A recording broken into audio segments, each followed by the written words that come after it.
So chiunoziya chishumba. Yeah. Patadzanga program yasange ichitaura nenyaya dzekureurura. Yeah. Kureurura kuti inanzi ndasvika pamasuwe pepe. Zvonzi chireurura auzotaura kapana madhamu. But anoreurura kupomerwa.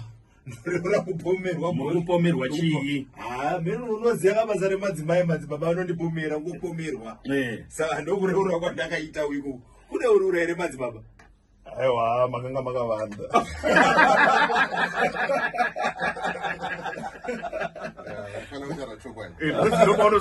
Aiwa musatitambisira nguva kamadzibaba. Nyatsoti gacha izvo muda ndisitaure here inini.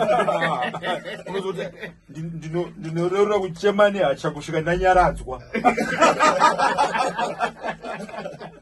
All right, 19 minutes after 8 is our time right here on Capital. We have special guests in the studio. Yeah, Bishuma. Nasi tatsikwa na madzibaba magrazi na madzibaba bolo. Makadiko madzibaba. Tinofara makadi babongo. Makadiko madzibaba. Makadi shumba. Tinotenda. Faro kwa muri madzibaba. Ko shiri iri kupiko madzibaba magrazi. Shiri nasa tunakuya na. Nasa siya kumba. Okay. Eso kusuwa muri zoa here shiri. Na tazotera. So, ndinotenda madzibaba magrazi ndikaka. Kashoma kuona mapostora achiya ku radio. Chichakudzai ku radio madzibaba bolo.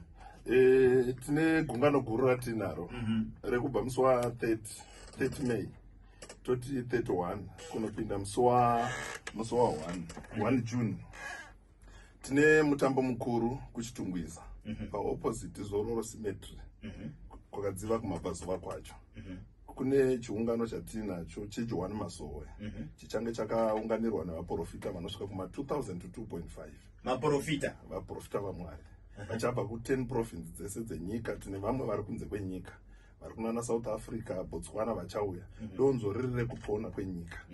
Tinozviziva kuti vanhu vazhinji havatarisire kunzwa kuti vaprofita kana kuti vanhu veJohani Masowe vaungana neuwando hwakadaro.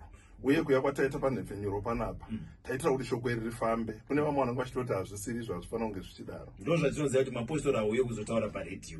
Ndo zvatakazwa zvimauya sei? Asi taita chatituma kuti tinge tichiuya panapa inyaya yekuti shoko rifambe. Nekuti kare tainyora matsamba kana kutuma vanhu vaenda nemabhasikoro kana kudii, asi nekuda kwetekinoloji yakaprofitwa nemweya mutsvene kuti zvichazoreruka kumberi kwamuri kuenda. Ndosaka tauya panhepfenyuro nekuti nhepfenyuro inoita kuti shoko rifambe nechimbi vari kumatima nenyika vazviziva. Madzibaba, shoko rafamba kutaurwa kuti riri kutofamba. Anotarisirwa kuuya kugungano iri ndeyakaita sei? Areurura here kana kuti asina? Kuda munhu wese ane matambudziko, munhu wese ane nhamo ngauye asane nezviremba. Panouya vaprofita 2500 wokombwa nevaprofita vese ava. Nhamo yako inofanira kubva yapera.